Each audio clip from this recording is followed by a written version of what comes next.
नमस्ते दोस्तों, welcome to कारोबार कहानियाँ, जहाँ हम आपके लिए लाते हैं बिजनेस की इंटरेस्टिंग कहानियाँ सिंपल लैंग्वेज में, बिना बोरिंग फाइनेंस ज्ञान की। आज की कहानी है ब्लू स्प्रिंग एंटरप्राइजेस की।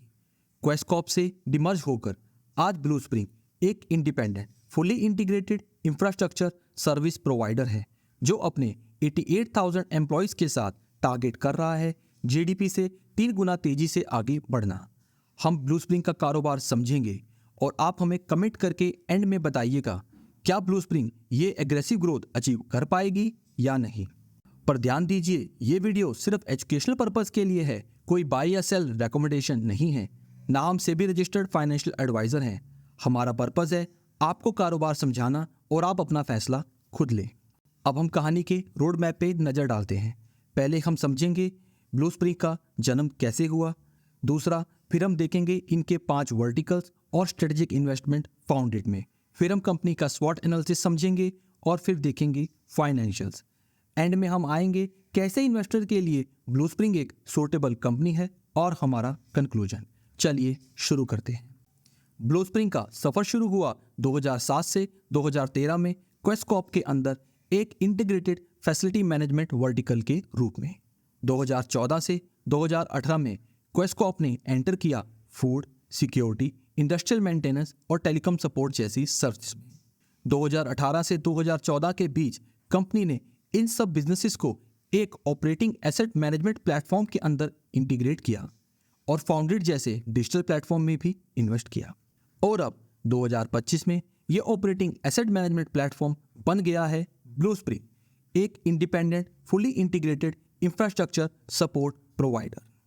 यदि हम नंबर्स में समझे, इन 18 साल के सफ़र में 900 करोड़ इन्वेस्ट करके ब्लू स्प्रिंग का टर्नओवर हुआ है 12 करोड़ से 2,500 करोड़ तक, 38% CAGR की ग्रोथ। ये नंबर कैसे अचीव हुए, इसके लिए हम समझेंगे ब्लू स्प्रिंग के 5 बिजनेस वर्टिकल। सबसे पहला वर्टिकल है इंटीग्रेटेड फैसिलिटी मैनेजमेंट। इस वर्टिकल के अंदर ब्लू स्प्रिंग अपने क्लाइंट्स को प्रोवाइड करती है सॉफ्ट सर्विसेज जैसे housekeeping, gardening, hard services, electrical और plumbing maintenance, hygiene, waste management और टेक एनेबल्ड डैशबोर्ड, जो कंपनी को अपने ऑपरेशंस को स्ट्रीमलाइन करने में हेल्प करते हैं। हम नज़र डालते हैं इंटीग्रेटेड फैसिलिटी मैनेजमेंट की स्केल पे। यहाँ पे हैं 690 प्लस क्लाइंट्स, जिनकी 7,000 प्लस साइट्स को ब्लू स्प्रिंग सर्विसेज प्रोवाइड करती है अपने 51,000 प्लस एम्प्लॉयज़ के साथ। ये सेगमेंट है सबसे बड़ा सेगमेंट, जो 12,766 करोड़ के साथ कंट्रीब्यूट करता है टॉप लाइन का 48%। तो ये कह सकते हैं ये सेगमेंट है ब्लू स्प्रिंग का बेस। अब हम नज़र डालते हैं दूसरे सेगमेंट पे, जो है सिक्योरिटी सर्विसेज।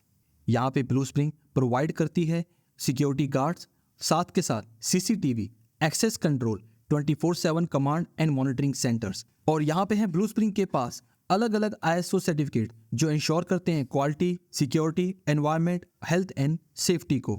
इस बिजनेस के स्केल पे नज़र डालें, 450 प्लस क्लाइंट्स की 2,800 प्लस लोकेशंस में सिक्योरिटी कंपनी प्रोवाइड करती है 21,000 ट्रेंड गार्ड्स के साथ। यहाँ पे कंपनी का टर्नओवर 546 करोड़, जो टोटल टर्नओवर का 20% है। अब आते हैं ब्लू स्प्रिंग के तीसरे वर्टिकल, टेलीकॉम और नेटवर्क सॉल्यूशंस। यहाँ पे कंपनी सर्विस प्रोवाइड करती है टेलीकॉम टावर को कंस्ट्रक्ट करने की, उनके अंदर फाइबर्स को मेंटेन करने की और नेटवर्क की मैनेजमेंट। यहाँ पे है 1,000 प्लस फील्ड टीम, जो 10,000 प्लस इंस्टॉलेशंस को रेगुलरली कवर करती हैं, जो हैं 22 टेलीकॉम सर्कल्स और 71 टाउन्स के अंदर। यहाँ पे कंपनी का टर्नओवर है 268 करोड़, जो अप्रॉक्सीमेटली 10% है। ब्लू स्प्रिंग का फोर्थ वर्टिकल है फूड और कैटरिंग सर्विसेज। यहाँ पे ब्लू स्प्रिंग अपने क्लाइंट्स की कैंटीन को मैनेज करती है, उनके इवेंट्स को कवर करती है और सेंट्रल किचन से फूड भी सप्लाई करती है। यहाँ पे सभी जरूरी सर्टिफिकेट, चाहे वो FSSAI के हो या अदर सेफ्टी के हो, कंपनी के पास में है। इस बिजनेस का स्केल है 120 प्लस क्लाइंट्स की 90 प्लस लोकेशंस को कंट्री वाइड सपोर्ट करना। यहाँ पे कंपनी के पास है 600 प्लस ट्रेन शेफ, जो डेली 1,80,000 मील्स को प्रिपेयर करते हैं। यहाँ पे कंपनी का टर्नओवर है अराउंड 250 करोड़, जो है टॉप लाइन का 9%। ब्लू स्प्रिंग का 5वां वर्टिकल है इंडस्ट्रियल मेंटेनेंस, जहां ब्लू स्प्रिंग अपने क्लाइंट्स को देती है operating and preventive maintenance services, critical equipment का इंस्टॉलेशन, प्लांट अपग्रेडेशन और टेक्निकल कंसल्टेंसी। यहाँ पे जरूरी क्वालिटी सर्टिफिकेट्स कंपनी ने अचीव किए हैं। इस बिजनेस के स्केल पे नजर डालें, 40+ साइट्स और 40+ इंडस्ट्रियल क्लाइंट्स को कंपनी सर्विसेज प्रोवाइड कर रही है 13+ स्टेट्स के अंदर। यहाँ पे है 4,800 टेक्निकल असिस्टेंट्स। इस ग्रुप का रिवेन्यू है 219 करोड़, जो टॉप लाइन का है 8%। आइए अब देखते हैं कंपनी के स्ट्रेटेजिक इन्वेस्टमेंट फाउंडेड। कंपनी ने 2018 में फाउंडेड को एक्वायर किया।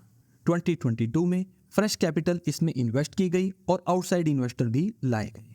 फिर सफर शुरू हुआ फाउंडेड 2.0 का, जिसमें कंपनी ने डाटाबेस को एनरिच किया, स्मार्ट सर्च जैसी फैसिलिटी दी और प्रोप्राइटरी AI प्रोडक्ट इसके लिए लॉन्च करा। यदि हम स्केल की बात करें, यहाँ पे है 160 मिलियन कैंडिडेट्स की प्रोफाइल और 53,000 रिक्रूटर इस प्लेटफॉर्म पे एक्टिव हैं। ये बिजनेस एक इन्वेस्टमेंट के साथ साथ ब्लू स्प्रिंग के बिजनेस के लिए स्ट्रेटजिक फिट भी है। ब्लू स्प्रिंग का बिजनेस है man power dependent. Blue spring को स्पेशलाइज्ड एम्प्लॉयज़ की जरूरत पड़ती है, जिनको रिक्रूट करने में फाउंडेड हेल्प करता है। कंपनी को रिक्रूटमेंट के साथ साथ फाउंडेड से मिलता है सब्सक्रिप्शन रिवेन्यू, पर यह वर्टिकल अभी लॉस में है। हमें देखना है कंपनी इसे कैसे टर्न अराउंड करती है। किसी भी सर्विस प्रोवाइडर कंपनी के लिए 2 पैरामीटर देखने बड़े जरूरी होते हैं। पहला, क्लाइंट कॉन्सेंट्रेशन। यदि हम नजर डालें, ब्लू स्प्रिंग के टॉप 10 क्लाइंट 28% टर्नओवर को कंट्रीब्यूट करते हैं और टॉप 30 क्लाइंट 51% टर्नओवर को। ये टर्नओवर भी एक रेगुलर स्पीड से बढ़ रहा है। दूसरा, हम नजर डालें, ब्लू स्प्रिंग का सबसे बड़ा वर्टिकल है इंडस्ट्रीज, जो 20% टर्नओवर को कंट्रीब्यूट करती हैं। गवर्नमेंट और पब्लिक इंफ्रास्ट्रक्चर 13%, कमर्शियल स्पेसिस जैसे shopping malls 12%, telecom 12%, banking financial services 11%, education 11%, rest others हैं। हम ये देख सकते हैं कोई भी वर्टिकल 1/3 भी कवर नहीं करता और पब्लिक और गवर्नमेंट सेक्टर सिर्फ 13% है, जहाँ पे पेमेंट डिले या रेगुलेटरी इश्यूज ज़्यादा आते हैं। अब नज़र डालते हैं ब्लू स्प्रिंग की स्वॉट एनालिसिस में। तो पहले शुरुआत करते हैं स्ट्रेंथ से। हमें पहली स्ट्रेंथ लगी कंपनी की डाइवर्सिफाइड सर्विसेज ऑफरिंग। अपने क्लाइंट्स को कंपनी सिक्योरिटी के साथ साथ हाउसकीपिंग, फूड, मेंटेनेंस और अदर सर्विसेज भी प्रोवाइड करती है। क्लाइंट को अलग अलग प्रोवाइडर्स के पास नहीं जाना पड़ता, जो एक बहुत बड़ी एडवांटेज है। दूसरा है pan India presence. Blue spring की 53% वर्कफोर्स टियर 2 और टियर 3 सिटी से आती है, जो एक कॉस्ट एडवांटेज भी प्रोवाइड करता है। तीसरी स्ट्रेंथ हमें लगी ऑपरेशनल एक्सीलेंस। कंपनी अपने क्लाइंट्स को 95% रिटेन कर पा रही है और सभी प्रोसेसेस ISO सर्टिफाइड है। और चौथी स्ट्रेंथ है 15 साल से पुराने ब्रांड।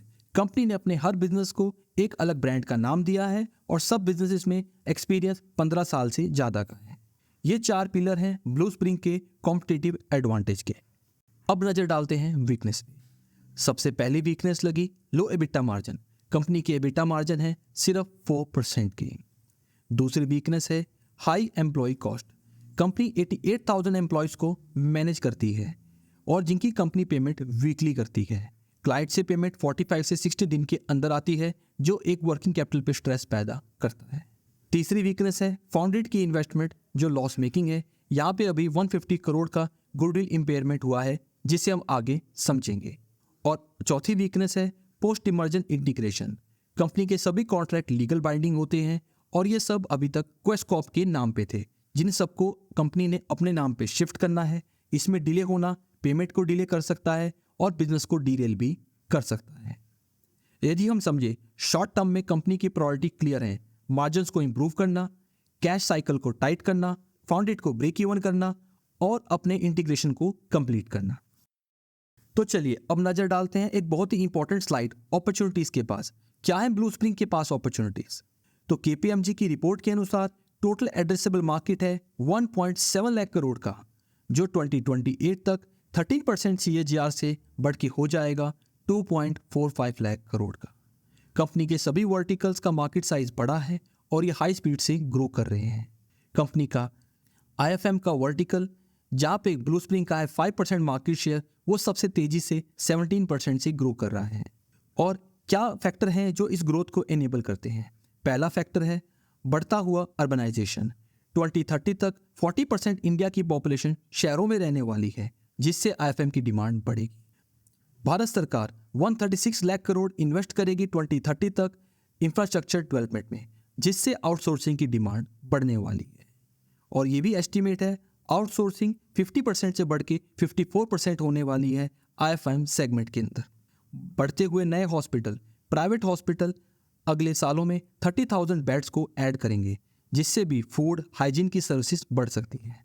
हम ये कह सकते हैं भारत के बढ़ते हुए इंफ्रास्ट्रक्चर की प्रॉक्सी हो सकता है ब्लू स्प्रिंग। अब नजर डालते हैं थ्रेट्स पे। ये वो थ्रेट्स हैं जो कंपनी की ग्रोथ स्टोरी को डीरेल कर सकते हैं। सबसे बड़ा थ्रेट है अनऑर्गेनाइज प्लेयर्स के द्वारा प्राइस कंपटीशन, जो कंपनी के कस्टमर्स को छीन सकता है।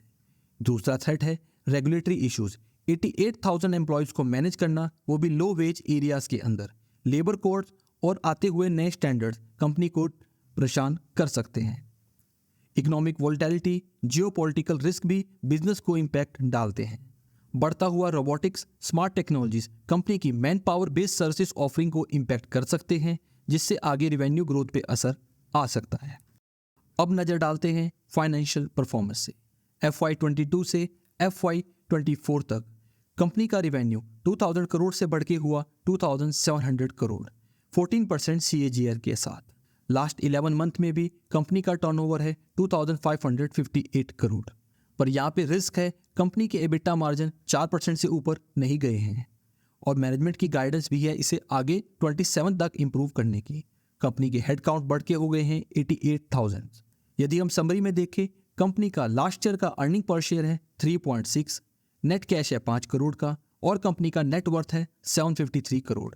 कंपनी का रिटर्न ऑन इक्विटी भी है 9.6%, जहाँ पे बहुत इंप्रूवमेंट की जरूरत है। एक बहुत बड़ा रेड फ्लैग और इंपॉर्टेंट पॉइंट जो हमें समझना जरूरी है, लास्ट ईयर कंपनी को हुआ है 162 करोड़ का एक्सेप्शनल लॉस। इसमें 150 करोड़ कंट्रीब्यूट करा है गुडविल इम्पेयरमेंट। कंपनी ने फाउंडेड की इन्वेस्टमेंट को हाई वैल्यू में पाया और ग्रोथ एस्टीमेट ना अचीव होने की वजह से राइट डाउन किया 150 करोड़ को। ब्लू स्प्रिंग ने प्रोविजन भी करा है 6 करोड़ आने वाले डाउटफुल डेटर्स के लिए और 6 करोड़ के करीब ही एक्सपेंस है डिमर्जर का और लिस्टिंग का। ये टोटल इम्पैक्ट है 162 करोड़ का। ये सब वन टाइम कॉस्ट हैं जो डेली ऑपरेशन को इम्पैक्ट तो नहीं करती, पर इन सब से कंपनी का नेट वर्थ हुआ है इरोड। कंपनी के नेट वर्थ में 17% की कमी आई है लास्ट ईयर इन सब एक्सेप्शनल लॉस की वजह से। अब हम नज़र डालते हैं फ्यूचर ट्रांजिशन प्लान पे। कंपनी का टारगेट है जीडीपी की ग्रोथ से 3 टाइम्स से ज़्यादा ग्रो करना। कंपनी अपने एबिटा मार्जिन को 4% से 6% तक लेके जाना चाहती है और कंपनी चाहती है 50% ऑफ एबिटा कैश में कन्वर्ट हो। कंपनी डेप्ट को भी एबिटा के 1.5 तक ही रिस्ट्रिक्ट करना चाहती है और कंपनी ने हिंट दिया है वो स्ट्रेटेजिक एक्विजिशन भी कर सकती है। पर इन सब से हम इन्वेस्टर्स को क्या मिलेगा? तो हमारे लिए कंपनी अचीव करना चाहती है 20% रिटर्न ऑन इक्विटी और बुक वैल्यू पे 15% की CAGR। अब हम समझते हैं ब्लू स्प्रिंग कैसे इन्वेस्टर्स के लिए एक सही चॉइस है। पहले वो इन्वेस्टर जो हाई रिस्क में कंफर्टेबल हैं, वो इन्वेस्टर जो 3 से 5 साल के लिए मिनिमम इन्वेस्ट करने को तैयार हैं और वो इन्वेस्टर जो बिलीव करते हैं अनऑर्गेनाइज से ऑर्गेनाइज के शिफ्ट पर। और यदि आप माइक्रो कैप यानी बहुत ही छोटी कंपनियों में इन्वेस्ट करना चाहते हैं और उन्हीं में ही इन्वेस्टमेंट अपॉर्चुनिटी खोजते हैं तो ब्लू स्प्रिंग आपके लिए है। अब हम आते हैं कंक्लूजन पे। कंपनी एक मल्टी वर्टिकल सर्विस प्रोवाइडर है जिसके पास है 1.7 लाख करोड़ का बड़ा मार्केट।